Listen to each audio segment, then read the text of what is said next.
The translation is, the demigods came and showered flowers on his Rasa Leela because they know there is no difference between Krishna and Balaram. The Caitanya Charitamrita Adi 5, 4 through 5 also states that there is no difference between Krishna and Balaram in the following words. The Supreme Personality of Godhead, Krishna, is the fountainhead of all incarnations. Lord Balaram is his second body. They are both one and the same identity.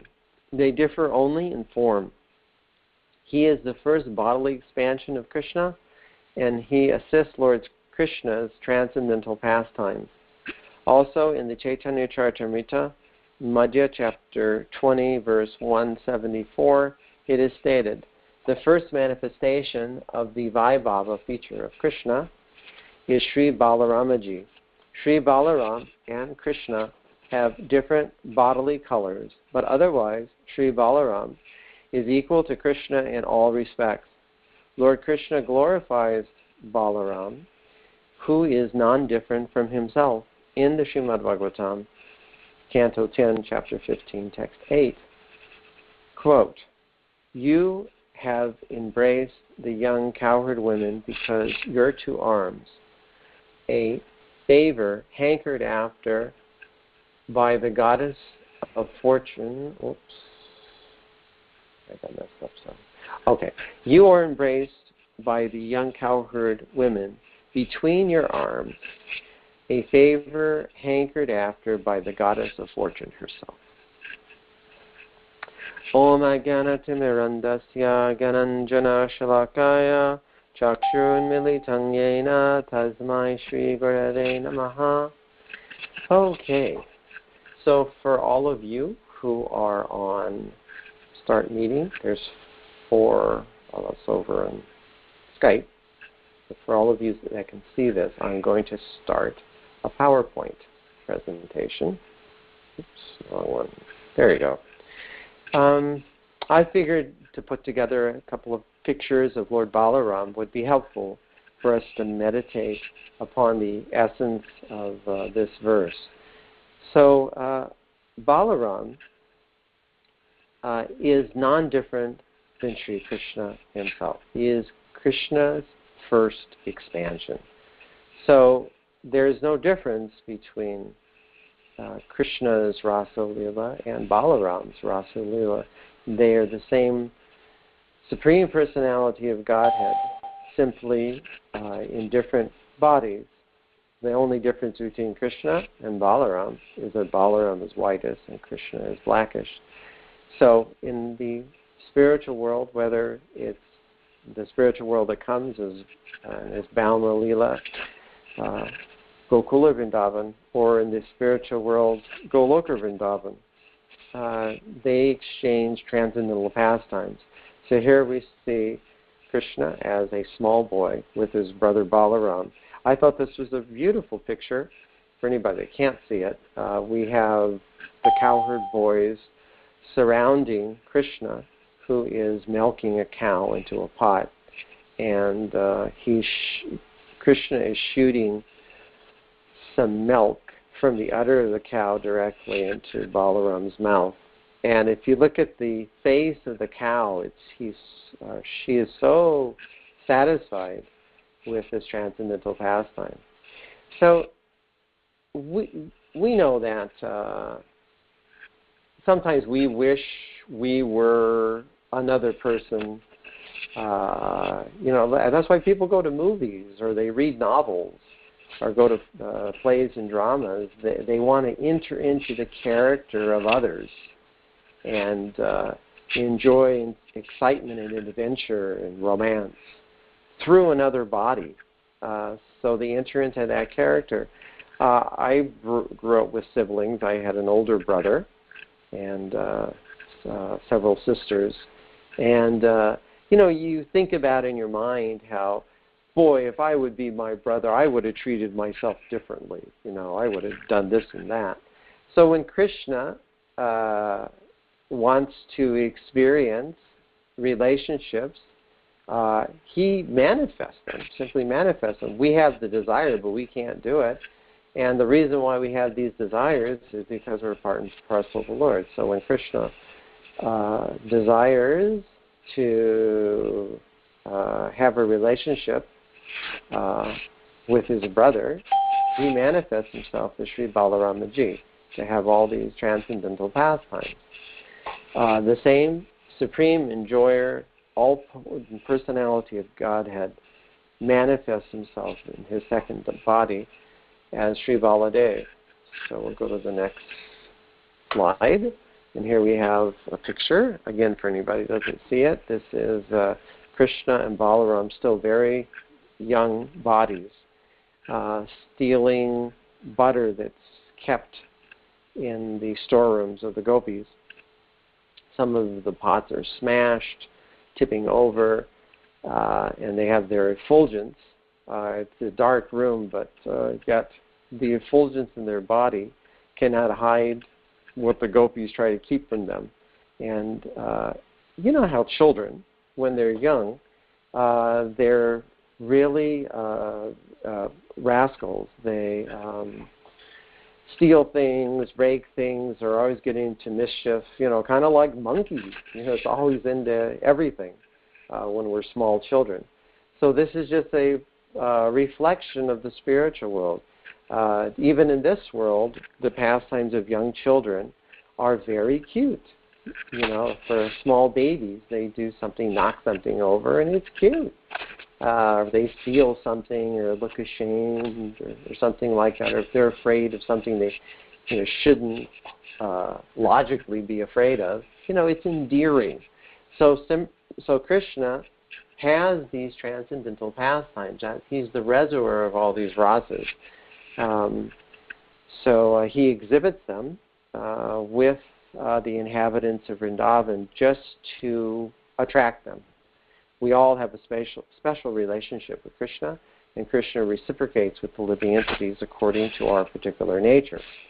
So, and also in this picture in the background, way in the distance, you can see kind of the shadowy figures of the gopis walking in and discovering what Rascal and Krishna and Balaram are doing. But the transcendental pastimes of the Lord, different than anything in the inebrities in this world, everything that he does increases the ocean of transcendental bliss, the rasa that he has with the other living entities. Okay, we go to the next slide. Now we have a picture of Krishna and Balaram still in youth, as young boys, killing the ass demons who are, how come I can't remember the ass demon's name? What's her name, Prabhu's the ass demon? Danikasura. Danikasura. Is it Danikasura? Danikasura. So it's been a while since I've read the Krishna book. Anyway, the ass demons. These demons were so powerful, demoniac mystic yogis, that everyone was afraid to come to their domain. They had taken the body of asses. Mystic yogis can take any form they want. So I thought it was really nice yesterday when, somebody's trying to get in, when Narahari Prabhu was saying that Krishna and Balaram, the cowherd boys, it was very difficult for Mother Yashoda to get them to come for lunch because they were playing. So usually Yoga Maya would arrange that a demon would come about that time, and they would kill them, and then they get a little exercise, and they go for lunch. That was fun. I never heard that before, but that was great. But anyway, so here's Krishna and Balaram performing their transcendental pastimes. Balaram especially likes to exhibit his unlimited strength. Bala is strength, so Balaram, unlimited strength.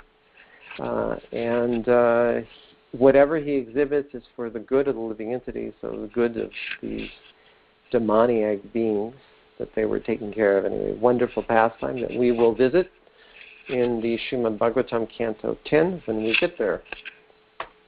Then here's another wonderful painting that was done by, I think, a French artist. That's what I heard. But anyway, this is one of my favorites. It's the picture of Krishna and Balaram, followed by all the cowherd boys and the cows, leaving Vrindavan for the day, and then the gopis who are flanked on both his sides are clutching their hearts, thinking about him going to the forest and, barefooted and leaving them for the day, and maybe stepping on twigs and sharp things, rocks, etc., pebbles. So anyway, beautiful, beautiful painting. I'm sure that for those who don't see this, you know which one I'm talking about. So Krishna is always accompanied by Balaram. Mother Yashoda and our other cowherd men think that Krishna is safe because Balaram is at his side. So we want these relationships in this world. So where does it come from? It comes from the source of all rasas. It comes from Krishna. So Krishna enjoys this relationship with his self, with his expansion, Sri Baladev. Okay, now we'll go to the next. Oh, and one other point I forgot to make about this painting. We see the gopis looking towards Krishna and Balaram. As we just read, Krishna has his gopis, and Balaram has his gopis as well. Krishna and Balaram have separate gopis. They all are in the topmost position of love of Godhead. But just like we enjoy in this world, different relationships, it's a perverted reflection of the transcendental relationships in the spiritual world. Every devotee has a unique relationship with the Lord that he reciprocates. Although there are unlimited living entities, Krishna has unlimited transcendental pastimes with each and every one of us. All right? Oh, Kuntitu says this is Dirga Devi Dasi. See, I should have asked an artist. So she is from France, is that right? Yes. Oh. She's from France. I studied under her. Oh, is that right? Really? Wonderful devotee and artist. Oh, I tell you, this painting it just projects so much emotion, and you just never get tired of looking at this painting. It's really wonderful.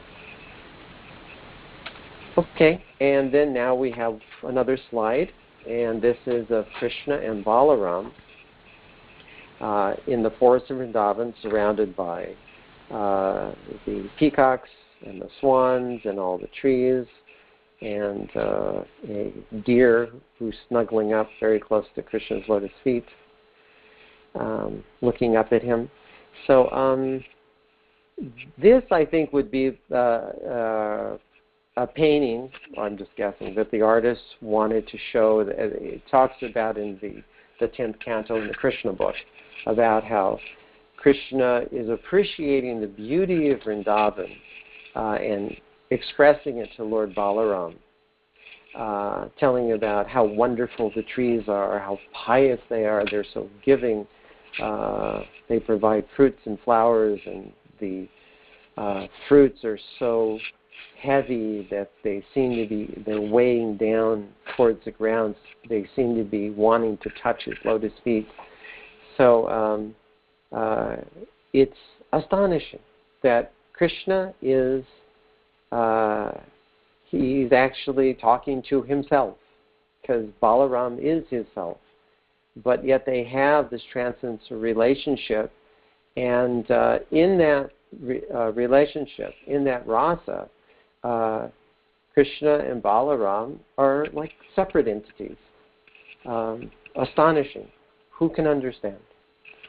Okay, and then the next slide, this will be the last one for this verse, and there's the painting of Krishna and Balaram in the wrestling arena of King Kamsa, with Kamsa in the background surrounded by guards, looking very, very anxious at the edge of his seat, while Krishna and Balaram are fighting with these two wrestlers doing various moves, grappling and choking and throwing arm to arm, hand to hand, with the other wrestlers who are jeering and encouraging the wrestlers to try and kill Krishna and Balaram. And all the inhabitants of Mathura at the edge are standing, so much engrossed in this competition. Krishna does things in such a way that everyone is enthralled at his every action, his every move. He makes things very, very exciting at every moment, unlimitedly exciting. And when Krishna has his pastimes, generally he has his brother Balaram with him. So Balaram is in this scene as well that we're looking at. Always accompanying his brother, protecting him, advising him, acting as his elder brother. So this gives us some sort of a little glimpse into the transcendental relationship that the Lord has and Balaram's special position. So those are a few little things I wanted to say about this. Now I want to go to one more slide. I know this is extremely difficult to see. This is on, it's not found on the internet. I'm not sure who put it together. I found it in various places. I probably devotees in New Zealand. But anyway, I know it's very difficult to see. But there's a picture of Krishna up at the top, and it's pointing out the various expansions of the Lord. So Sri Krishna is Swayam Bhagavan, as we're going to see in text 28, as Pushkar Prabhu very nicely pointed out yesterday. The Prati Bhashya, was that Prati something? Anyway, the illuminating, most important verse of the Srimad Bhagavatam by which everything else should be seen. Forgot the term. What is it? Prati Prakash or something like that. Anyway, the most important sloka. It points out that Sri Krishna is Swayam Bhagavan. As it says here, he is Swayam Rupa. It's his original primeval form by which all other expansions come from. So that's called Swayam Rupa or Swayam Prakash, if you can see this. His own transcendental manifestation. And then when he expands himself, such as in the Rasa Leela dance, it's Sri Krishna, but he expands himself in multiple forms. That's called Prabhava Prakash. Prakash means like illumination, to see. So it's multiple forms. And then when he expands himself, again, not exactly the same duplicate form, but just a slight difference. That is his first expansion as Vaibhava Prakash, and that is Lord Baladev. The only difference between Lord Baladev and Krishna is Krishna is blackish and Baladev is whitish. And then, for anybody that's watching this, from that expansion of Lord Baladev, he expands into what's called Tade Katma Rupa. From that Tade Katma Rupa, there's the Svangsha, which are the parts, and then there's the Vilas expansions, which expand into the Prabhava, and Vaibhava expansions, that's the Chaturvyuha from the original Lakshmi Narayan expansions, or Narayan expansions, and then from the Svangsha expansions over on this side, for anybody that's looking at this, you have the Leela avatars, the Purusha avatars, Guna avatars, Shaktivesh avatars, which are direct and indirect, and the Manvantars and the Yuga avatars. So different avatars that we're reading about right now, all coming from the Swangsha expansions. So anyway, nice little chart. I can maybe post that separately, then you can take a better look at it. It must be pretty fuzzy. So fascinating chart. Where did you find that? What Stanavir Maharaj's website? What's called Veda.com? Okay, whatever it is. Anyway, Really and nice. then it looked Really, like... I can never follow this except in a format like this. It's very, very helpful. Yeah, it's nice. It clears it up each one is named. All right, so that was a little something about that verse. Now we're going to move on to the second verse, verse 31. Okay. Chari Vede Gupta Bala Rama Chari Ani Ke Bali Ba Saba Purana Vidit. I think that was pronounced kind of close. And the translation is, the characteristics of Lord Balaram are confidential to the Vedas, but they are elaborated in the Puranas. What will I describe? I would like to read that again because it's the essence, or the commentary explains this verse very nicely. Again, the characteristics of Lord Balaram are confidential to the Vedas, but they are elaborated in the Puranas. What will I describe? So, commentary. Whatever is confidential to the Vedas is known to the Vaishnava Puranas. Regarding the glories of the Puranas, one may refer to verses 12 through 17 of the Tattva Sandarbha, one of Jiva Goswami's 6 Sandarbhas. In the Mahabharata, Adi Leela chapter 1, verse 267, just one second.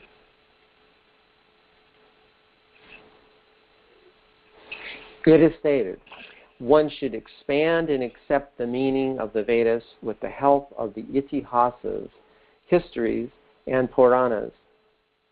The Vedas are afraid of being mistreated by one who is ignorant of the Itihasas and the Puranas. The Narayani Purana says, O beautiful one, I consider the message of the Puranas to be more important than that of the Vedas. All that is established in the Veda is also in the Puranas without doubt. If a person rejects the Puranas, even if he is controlled in senses and mind, he will take birth as an animal. He can never attain the goal of life. In the Skanda Purana, Prabhasa Kanda, it is stated, O best of the Brahmanas, I consider the Puranas as equal to the Vedas. All that is established in the Vedas is also in the Puranas without doubt. The Vedas feared that their purport would be distorted by inattentive listeners, but their purport was established long before by the Itihasas and the Puranas. Moreover, O Brahmana, what is not found in the Vedas is found in the Smritis, and what is not found in either is described in the Puranas. A person who knows the 4 Vedas along with their Angas, the Upanishads, but does not know the Puranas is not very learned. The characteristics of Lord Balaram are described in all Vaishnava Puranas, especially in the Srimad Bhagavatam, 5th canto, chapter 16 through 25. I'm sorry, I said, anyway, 5th canto, chapter 16 through 25, 6th canto, chapter 16, 10th canto, chapters 34 and 65, and also in the Vishnu Purana, 5, 9, 22 through 31. Okay, so that's as far as we're going to get today, Prabhus. Now I'm going to go back to the PowerPoint. Okay, go to the next and final slide. Now I know this is going to be difficult for you to see. I'm going to just click on this and bring up a PDF. It might be a little easier to see it. Okay, let's blow this up. Okay, so this is a chart that I found online. I really looked for a devotee chart, and I had a hard time finding it. I'm sure it's out there. I just don't know where to look. But this, unfortunately, comes from some Vedanta society. I had to wait to school. But anyway, it's sort of, I can tell, it looks pretty good. Accurate information. So this is a chart that I'm showing for anybody who's not watching this. There's a chart of how the Vedas are divided and subdivided into various branches, and what the names of the various parts of the Vedas are, and basically how it's broken up, how it's subdivided. So I wanted to go over this a little bit about how Srila Vyasadeva divided the Vedas for the people in the Kali Yuga, and what each section is, just a summary of what's in it and what it's meant for, and then what its relationship is to the Puranas. Because the whole point about this very powerful verse is that we cannot understand Lord Balaram simply by studying the Vedas. You have to understand it through the Vaishnava Puranas, and specifically in the Srimad Bhagavatam. The nature, the activities of Lord Balaram are very elaborately explained. And if you have the proper guru, the proper teacher, then you can understand Lord Balaram to some extent. So first of all, let's start with the different parts of the Vedas. Of course, I'm sure everybody knows there are 4 parts. The Vedas is divided into 4 major parts: the Rik, the Yajur, the Sama Veda, and the Atharva Veda. But besides that, each of the 4 Vedas, the Shruti, is further divided into parts. They pretty much all of them have. They're called the Samhitas, the Mantras, the Brahmanas, and the Aranyakas. I always mispronounce it. I'm so used to saying Aranyakas, but I think it's Aranyakas.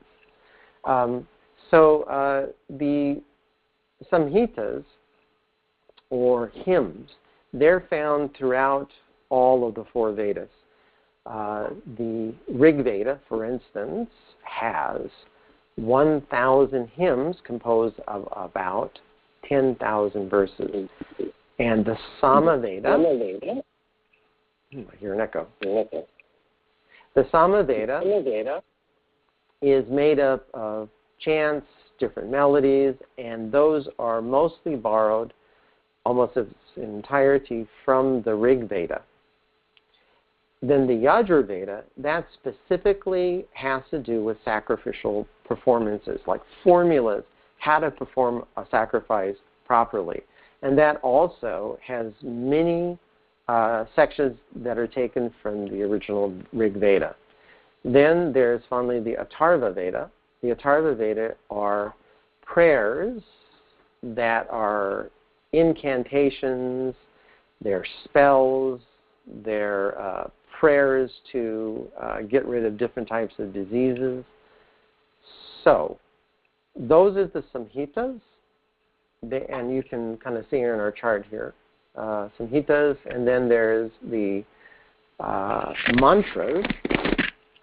There's an interesting story that is given to help us understand the power of a mantra. Of course, we as devotees understand what a mantra is. Mana is mind, and tra is to deliver. So to deliver our mind from the engagement of this material world and help us to come to transcendence through transcendental sound. So this is a nice story that I came upon, that there was once a king who was asked one of his ministers, who was spiritually advanced. Generally, ministers were, if not brahmanas, they were brahminical. So one of his ministers was known for his spiritual advancement and his mastery of Vedic mantras. So the king asked him to tell him what is the secret for chanting the mantra efficaciously. And the minister said that it would be difficult for the king to understand. But the king kept on pressing the minister to explain. So finally, he relented, and this minister turned to one of the guards and said to the guard, "Arrest the king." And the guard was flabbergasted, and he didn't move. And he said, "I said, arrest the king immediately." And he kept on repeating this. And finally, the king became really agitated by his audacity, and he told the guard, "Arrest the minister." And immediately, the guard went to go arrest him, and then the minister just laughed, and he said, "Now you can understand what is the power of a mantra. I gave an order, and it wasn't obeyed. However, as soon as you gave the order, it was obeyed. It was the same order to the same recipient, except that one, the command was not heeded, and then in the other instance, it was heeded. The same with mantras. It depends on the authority that it comes from and on the preparation of the mantra. So if the recipient is proper and it comes from the proper source, then the mantra will be efficacious. So there's the samhitas, the mantras that are in each of the Vedas. Then there's the Brahmana section. The Brahmana sections are attached to the samhitas, and they are explanations or descriptions about all the different rituals and prayers for sacrifice, because it's a scientific process. Just like in the modern age, we have various sciences of chemistry and mechanics and all kinds of things. In order to get a certain result, you have to do it exactly the way it's been done before in order to replicate it. So similarly, to do a sacrifice properly, the Brahmanas were very well trained, and there's sections of the Vedas that deal with these things, how to perform sacrifice properly. Then there's the Aranyakas. Aranyakas refers specifically to the vanaprasthas, the forest dwellers. They're treatises for the forest dwellers because sacrifices that are explained in the four Vedas are very complex and require a lot of paraphernalia. But for the vanaprasthas, they're in the forest, so they can't be so elaborate. So therefore, in a hermitage, it's just the essence of the sacrifice. The most important parts are describing how to do it in a concise way so it can be done for forest dwellers, Aranyakas. Then there are, besides this, if you can look on the chart over on this side, next to the Aranyakas, then there's the Upanishads. So the Upanishads are the fourth and final stage of the Vedanta, because all of the Vedas, they have a vast portion of them that are meant for fruitive activities, because that's what people in this world are looking for. After all, if you go to the prison, how many of those prisoners are going to be interested in actually doing something for the good of society? They're in there for a reason. They're concerned with their own selfish desires. So you have to find a way to try and reform them. So in this material world, everyone simply wants to enjoy their senses, enjoy separately from the Lord. So the Vedas are meant mostly to regulate them in such a way that they can be gradually elevated. So after passing through all the different stages, the Purusharthas, religiosity, economic development, sense gratification, then finally one starts to think about how to get out of this world because he's frustrated. So that is the fourth and final stage, and that is called Upanishad Upanishad means literally translated to sit near the spiritual master, the guru, and hear from him the most confidential part of the Vedas. So this is the mystical or philosophical culmination, and it turns the living entity towards moksha. Okay, I'm maybe talking too much. I'll try and speed up a little bit, but of course the Vedas are kind of complicated. So again, there's the four main Vedas, the Rig, the Sama, the Yajur, and the Atharva Vedas, and they're comprised of all these different sections. So in the Rig Veda, it's got about 1,000 hymns, which are organized in what are called mandalas, or circles. Now, I don't understand what that is. Maybe somebody else can enlighten us. But anyway, there's 10 mandalas, or circles, and mostly they are praising all the demigods, like the most powerful ones, Surya, Indra, Varuna, Agni, etc. Because by pleasing them, they're going to give you all kinds of material prosperity and wealth and anything that you want. Then in the Sama Veda, those are melodies, like musical meters, hymns are chanted, and those are the hymns from the Rig Veda, but set into a melodious tone so they can be chanted properly. And they are predominantly to Indra, Agni, and Soma, and other gods. And they are considered the origin of all music that is in India. And they were specifically meant to train musicians for religious rites, for sacrifice.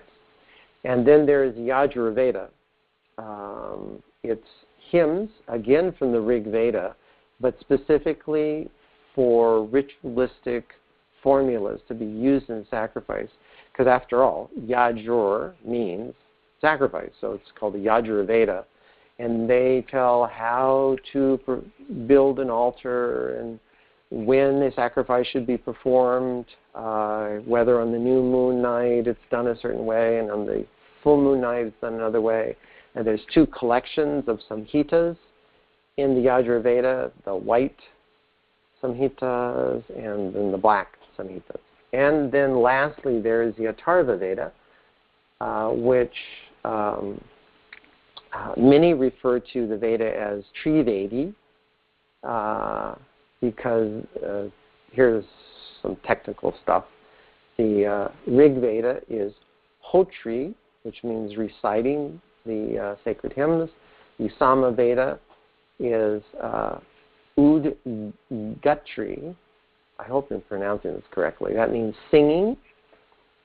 Then Yajur is performing the rituals, which is called Advaryu. But then the Atharva Veda is much longer than the Sama and the Yajur Veda. And only 1/6 of its contents are from the Rig Veda, whereas the others have a lot from the Rig Veda. So this has to do with magical spells and incantations. They are used for, cursing other people, or for healing diseases like leprosy and jaundice and all kinds of other diseases. So that is the Shruti. Shruti is that which means that which is heard. And besides that, there is the Smriti. So Smriti is like what you remember, or they are supplements to the Vedas. So if you look over here, there's this broad category.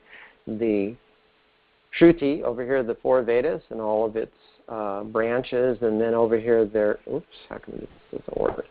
There are the Vedangas and the Upangas, and you see the Puranas are down here with the Upangas. There's also things like Mimamsa philosophy, Nyaya, logic. There's the Dharma Shastras, etc. And then up here is all the Vedangas. Anyway, I guess I could post this. I know it must be difficult to see because, it's a lot of writing. So there are the Smritis, and then there are the Puranas. So specifically in the verse that we just read, it's emphasizing that in order to understand the personality of Godhead, Lord Baladev, one has to understand him from the Vaishnava Puranas. There are 18 Puranas, 6 in the mode of goodness, 6 in the mode of passion, and 6 in the mode of ignorance. Purana means old histories. There's the Puranas and the Itihasas. Itihasa means, iti means thus, and hasa, I understand it means like as it happened. So you could translate it as thus, this is exactly as it happened. So they are epics. The Ramayana, the Mahabharata, like that. Those are the Itihasas. And then the Puranas are lessons from history so that we can understand how to act.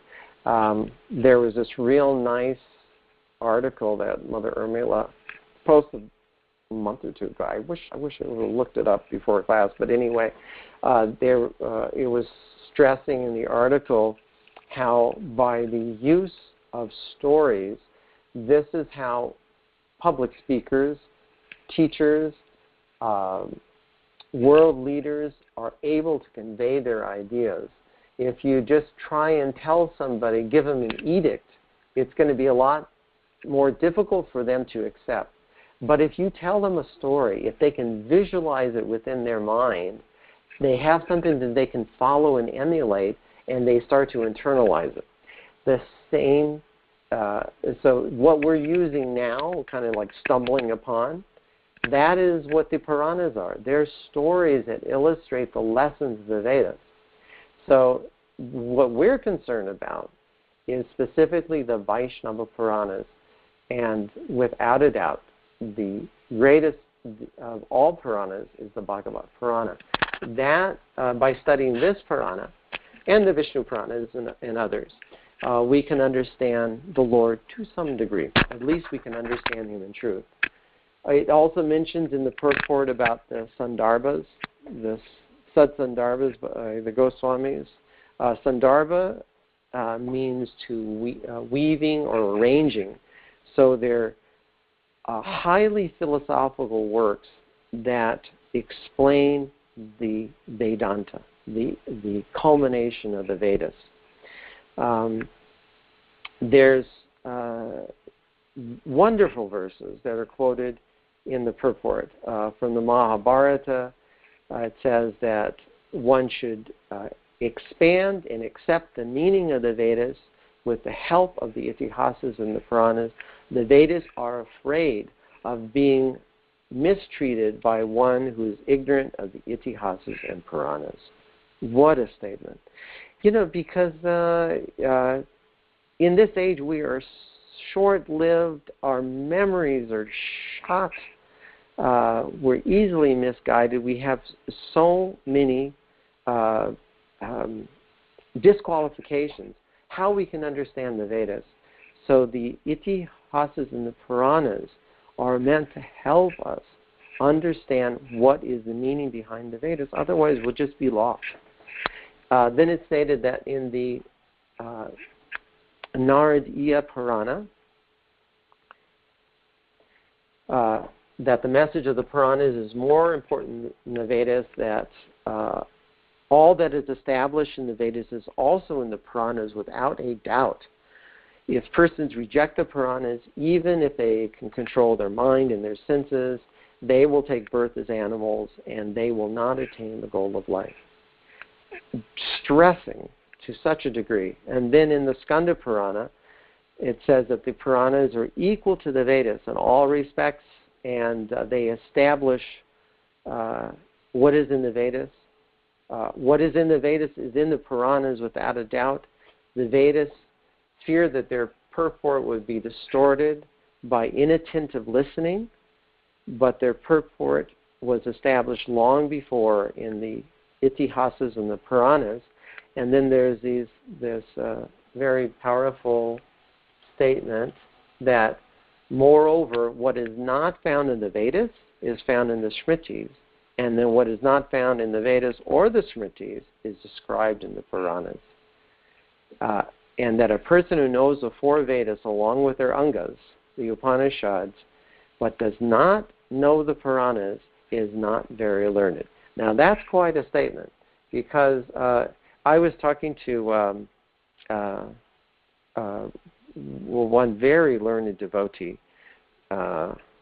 Is this initiated name?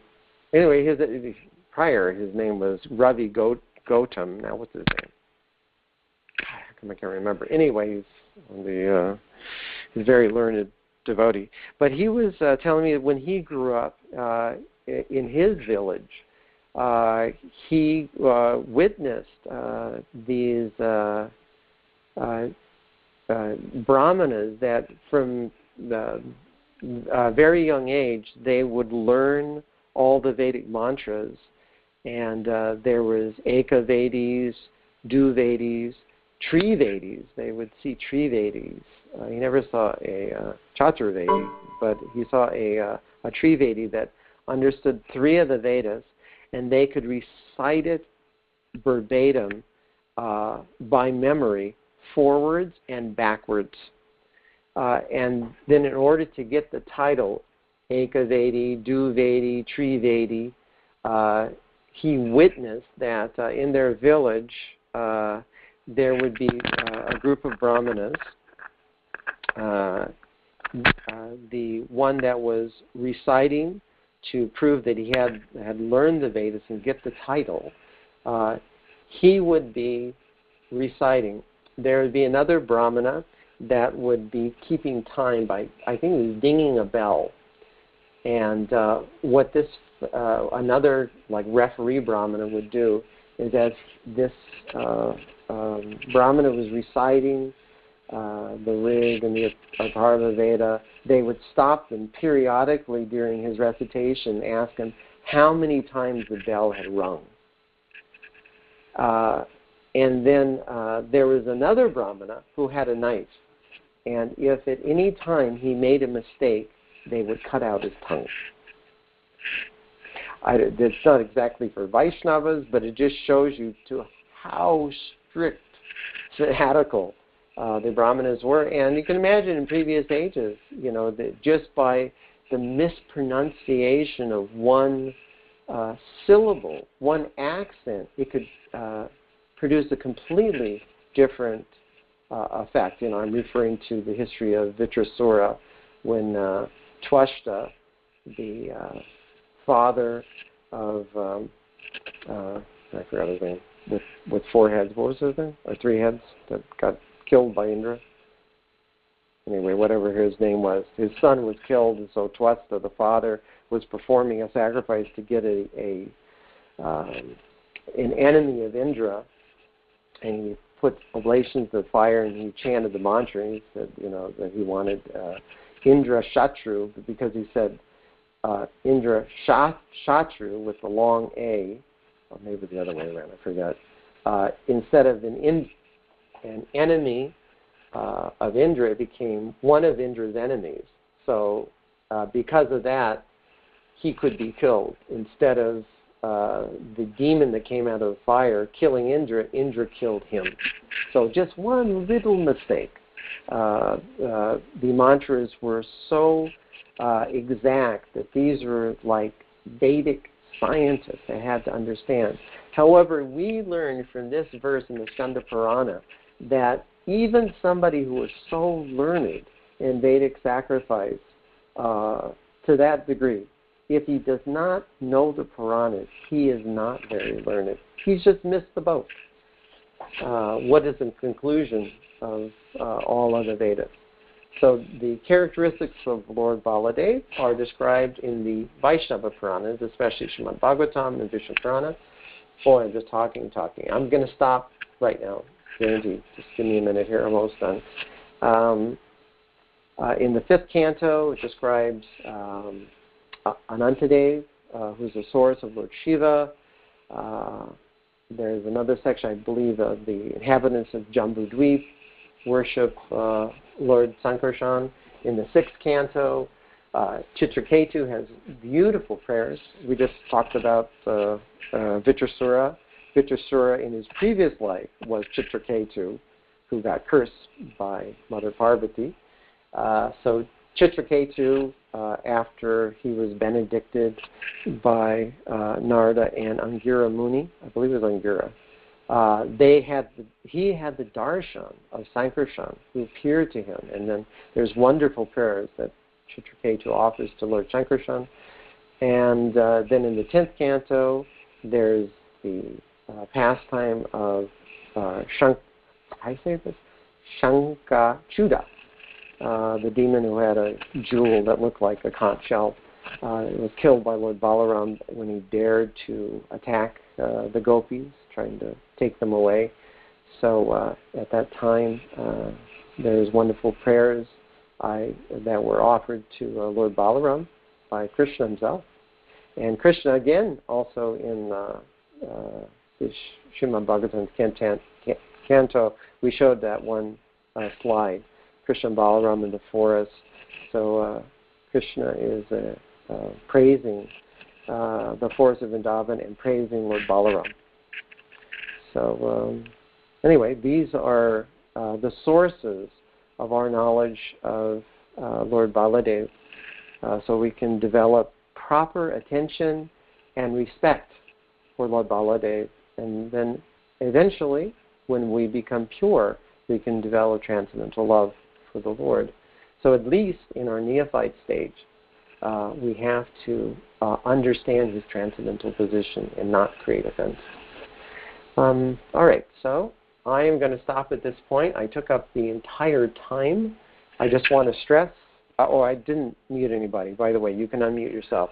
I just wanted to stress there is nothing wrong with finishing on time. So if anyone has anything they'd like to add or any questions you have, I can try and answer. Please go ahead. Just a comment or two. Very nice class. I enjoyed that. Yeah, great job filling in. Wonderful. I got a lot out of it. Just one little point you were mentioning, and I was in and out a little bit because I got a wedding couple arriving, so you may have stressed what I'm going to say anyway, and I missed it. But I heard you saying the importance of the Itihasas, etc., Puranas, in order to understand the Vedas. But I would say for us, all we really need is Prabhupada's purports to, in that way, how we understand the Vedas. That Prabhupada's purports are there. And Prabhupada one time say that all we really needed was the first 3 volumes of the Bhagavatam, and everything we really need to know is there. The rest is, in one sense, icing on the cake. But I don't know how important it is for us to embrace Itihasas, etc., and all the Puranas. I think we could spend a whole lifetime trying to read them. But I'm so sorry. I didn't want to give that impression at all. No, we're talking you may not have. You may not have. That's why I was qualifying that. I didn't hear everything you said. I got like 75% of the class. No, what I was trying to say is that the Vaishnava Purana is the Bhagavat Purana, the Srimad Bhagavatam, which we're studying. We can't understand the Vedas, all the complicated Vedas, without the Bhagavat Purana. Oh boy. Let's see. Can you hear me? You know what? My telephone just went out. You're crystal clear. Okay. Well, can those on Skype? Can you still hear? I'm afraid we lost them. It looks like. Uh-oh. Maybe I can dial start me. Yeah. My phone just died. I didn't have enough batteries and it didn't charge. That PowerPoint was really helpful. I loved as you were talking about Krishna and Balaram and showing the paintings and elaborating on what Krishna might be thinking. That was really sweet. I was thinking something different. Krishna could have been thinking something totally different than what you were saying. Oh, really? Tell us, please. Oh, hang on. It's hard for me to speak because I'm cleaning a fish pond right now as we're speaking. What was I thinking that time? well, they can say, gee, it's so nice and everything is so perfect right now. We better, before any trouble comes, we can go out today and take the cows in this direction. The way the weather is, this might be a perfect way to go. There's so many different things they could be thinking or talking about. It's like unlimited, because the pastimes are unlimited and the things they do are totally unlimited. And they could have been thinking, just absolutely anything. And what you said was totally appropriate. I like that. It's really sweet. And just so powerful hearing that in association with all the devotees. It was just, kind of melting my heart. I like that. Oh, good. Okay. It was very, in fact, this felt very purifying, which is why we're all here. Prabhus, for those of you who are on Skype, I'm sorry we lost you for a minute there. My telephone just died. How long have you been out? Anybody? Anyway, I'm hoping you'll hear me. Probably out about 15 minutes. How much? 10 or 15. I'm so sorry. I didn't notice the telephone died. Anyway, we're reconnected now. Can you maybe pull the car up? Okay. Anyone else have anything that they would like to add? You okay with the car? I'm going to have to I could pull it up. Where did you draw the information for the Vedas? Okay. From various places. I'll have to admit they were from... I couldn't find a lot of devotee information because I'm sure it's there, but it's just too much digging, so I got it from Vedanta Society and stuff like that, So I was as careful as possible. And most of the stuff I already knew because I've listened extensively to Ravinda Swarup's descriptions about how the Vedas were broken up. So I'm pretty sure I didn't say anything bogus, but I did get it. I had to go to... Sure. So the Shruti and the Smriti, can you explain that?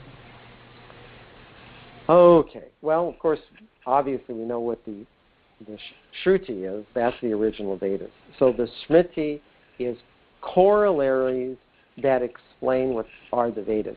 Now, what books comprise of that, you're going to find differently depending on the source that you go to. But here, on this chart, let me see. I should pull up the chart. It's easier than trying to do it from memory. Oops. Where is that? Because it seems like this purport is supporting Smriti Shastra, which some Smarta Brahmins reject, or some section only accepts Shruti. Right.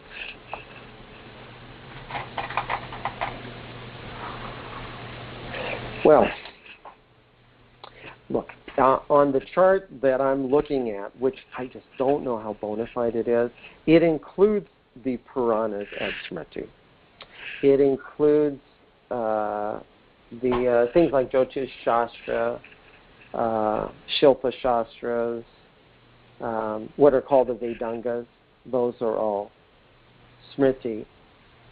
But I've heard it in several places that Smriti would be not only the Puranas but also the Itihasas, like the Mahabharata and the Ramayana.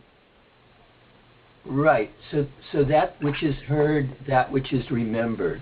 So how do we? Well, as far as I understand, there's the original Vedas, which is the Shruti, and anything that is bona fide that helps understand the original Vedas, that is Smriti.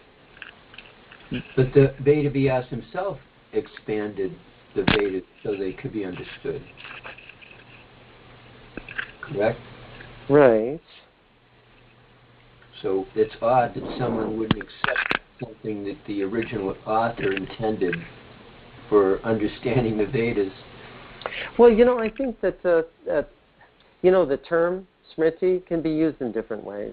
When it says Smriti and it's saying, but you have to understand it through the Puranas. It's separating the two. It just depends on your outlook. It's kind of like a broad term. Because I don't think Srila Prabhupada, I can't remember an instance where he really pinned it down. He pinned down what the Shruti is, the original four Vedas, but the Smriti is just like very broad. It seems like that's the division. If you can isolate Shruti, the rest of it's Smriti. Mm-hmm. Yeah, that's what I think. That's how I see it anyway. It's a heck of a lot easier to deal with it that way. Right. It's like you got your textbook, and then you have your supplement that explains the textbook, how to use it, right, to help you teach it. Otherwise, you're left with your own interpretation, which, we've seen Sarvabhauma Bhattacharya demonstrated, and others that, they're speculating.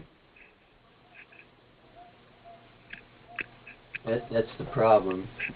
You're left to your own mental speculation about what it means. Yeah. Ramananda. Oh, Pushkar Prabhu, please accept my humble obeisances.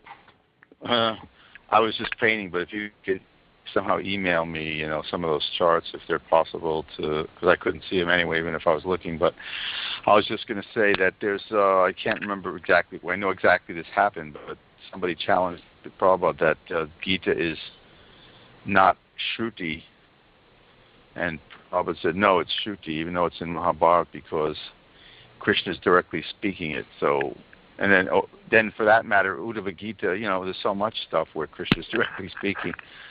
So what's the difference ultimately? And I was like, absurd for only someone who's going to become an animal. I think Vrindavan Das pretty much summed it up. I don't think we could have to go any further than that.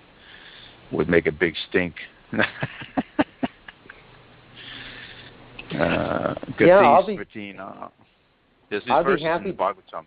Yeah. I was going to say, I'll be happy to send this to you. If you or anybody else knows a better, devotee chart, where we don't have to be so... Oh, it sounds like a good chart. I mean, sounds like a good chart. Something you got off Donavir's site? No, that's something else. Yeah, with the heavy incarnations. That looks pretty good. It's just too small to see.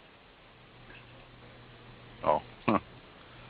Yeah. But anyway, so Prabhupada said, no, Gita is directly. So then I thought afterwards, well, for that matter, Uddhava Gita, then there's so many parts where Krishna's speaking. It's that Shruti, wherever it is, speaking to the gopis. So, there's lots of passages like that where the Vaishnavas, or at least the followers of the Puranas, they blast. That's been going on a long time. This whole idea, Shruti, Smriti, like that. There's one verse that the acharyas quote, Dorehu Upanishadak Katam. I just read it. It's in Gaudiya Kantahar, but it's quoted many times by our acharyas. Dore, those who are followers of the Upanishads, of course we accept the Upanishads, Isha Upanishad, and especially the 8 first main big ones, But those who are study the Upanishads, they're far from Krishna Katha, because they don't directly speak about Krishna. Dore, they're far away.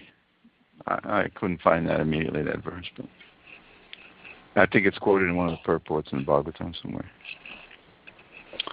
Definitely in the Gaudiya Kantahara. I think it's from the Padyavali. Rupa Goswami took it. It seems like the Upanishads are favored by the Jnanis. You end up in some impersonal idea. Yeah, that famous conversation, Vidayananda had an argument with that. I don't even know if he's an Indian, but he was Agananda, or from the 70s. And he was saying, he was quoting Isha Upanishad and saying that, the Vaishnavas give the wrong interpretation, that Idam is this, it's not a person. But obviously, if you read the whole Ishopanishad, they're praying to a non-person. I mean, those prayers at the end, Haranya Mayana Pushani Karshe, you're the regulator. Pushani Karshe Yamasurya Prajapatya. You walk, but you don't walk. Tade Jati Tadure. What walks? He's walking. So that's absurd. I mean, Huidan did a pretty good job arguing with him. He knew enough in those days, but still, he could have been trounced even better nowadays. Well, by somebody, probably would have.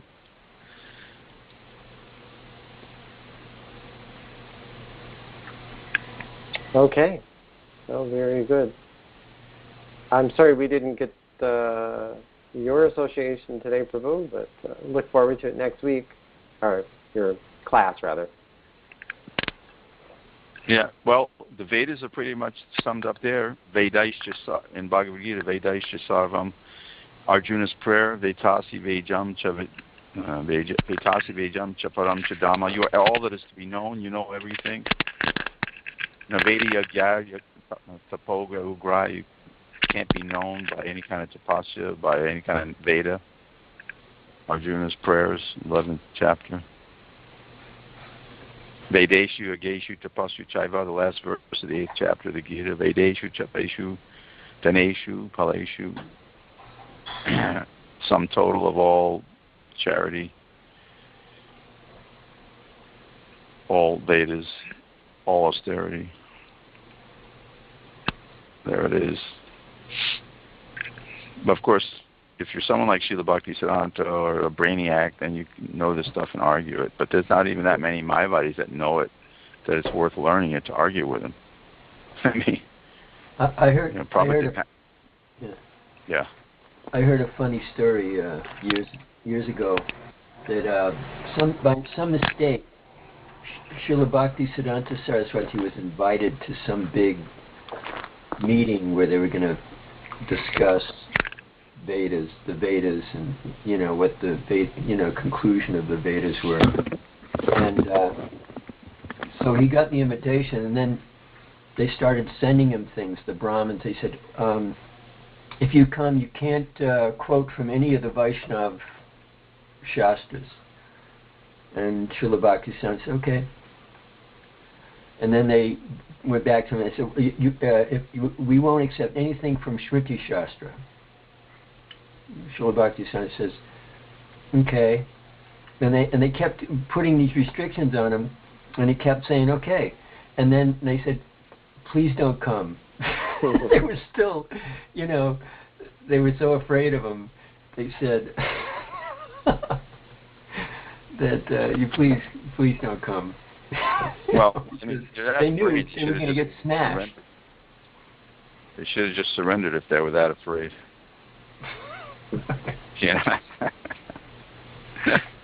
I mean, there's that whole story in the Jaiva Dharma where the Mayavadi Gani Smartas, they come and they challenge the Vaishnavas and they greet them very nicely.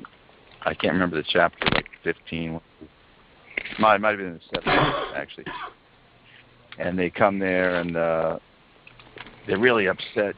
They get all riled up that the Vaishnavas are, this is too much. We're going to challenge and defeat these guys, And the Vaishnavas greet them so cordially, and finally they say, "Look, we came here to challenge you guys because you've been speaking with Muslims. We want to know how you could even associate, because the Chand Kazi's relatives, descendants had come there, and so that's really got them riled up. How is it that you are discussing?" And the Chand Kazi's direct descendants were in those days pretty pure, apparently. And so they said, "Yeah, okay, well, none of them wanted to argue. We don't really want to argue." But then they elected one of the Babajis to Vaishnav Das. He had, I think, recently become Babaji, but very super learned. He'd already been a Mayavadi and studied everything, and he just they said, well, Vaishnav Babaji said, "Well, we'll just discuss this in Sanskrit." And they all got really uptight because none of them knew fluent Sanskrit. Well, wait a minute. No, we're Bengalis. We're going to speak Bengali. It's pretty funny the way Bhakti, he's actually really funny. Even if you don't know the direct Bengali, but just reading the English translation is pretty funny the way the names that he gives people. It's almost like Dickens. Like he calls one guy Digambara, Digambara is an old guy, and he comes and he challenges his old friend who's a Vaishnava Babaji also. But Digambara means someone who doesn't wear anything, but he's a total sense enjoyer, and he dresses real flamboyantly like a real fop, But Bhakti notes the name Digambara, someone who goes naked. I mean, people do have those names in Bengal. There was another meeting where he was invited, and and a lot of Smarta Brahmins were there, and Srila Bhaktisiddhanta Saraswati, he quoted all these verses glorifying the Brahmins from all over the Shastras. Whole book. To have it printed, I have it. It's great. Oh, you do? And then oh, yeah. You should get that they book were all, they were all feeling so great, that he's glorifying them. And then he spent the second half showing how Vaishnavas are higher than Brahmins, right? Yeah, well, somebody told that story just the other day. It was Bhaktisiddhanta's disappearance, right? Maybe you didn't hear it online. We heard it here, or someone heard it. And they were all taking the water from his feet. There was like practically a riot amongst the people there, not necessarily the smartest, but the people who were watching it. They couldn't believe how learned he was, and he became so famous after that meeting. Bhaktivinoda Thakur, it was supposedly like feigning illness, he was ill, but it was a Leela, and he said, I can't go to that meeting, but who will defeat them? Of course, he wasn't to too many people, but Bimala Prasad was there, Bhaktisiddhanta was there, and he said, I'll go there, no problem. And he did a whole book. I mean, he composed an entire book. I don't know if he did it off the top of his head or how things were done in those days. It's not like he just spewed that. He did spew it off somehow or other, but it came down as a book. So I don't really understand the history, whether he wrote the book out in the next couple of days or he said it and someone wrote it down shorthand. And it's inconceivable, a whole 200-page book with unlimited quotes of just art quotes. I mean, it's a great book, Brahman and Vaishnava. You could order it from Krishna.com at least, or maybe Krishna Culture has it, but it's definitely worth having. All those books, they've done a lot of books. You guys are stuck out there somewhere in Polynesia. It sounds like you don't have access.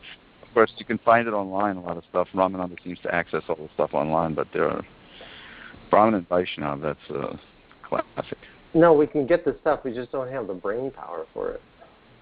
You can order that stuff. I mean, just get it. You could scan it, put it up.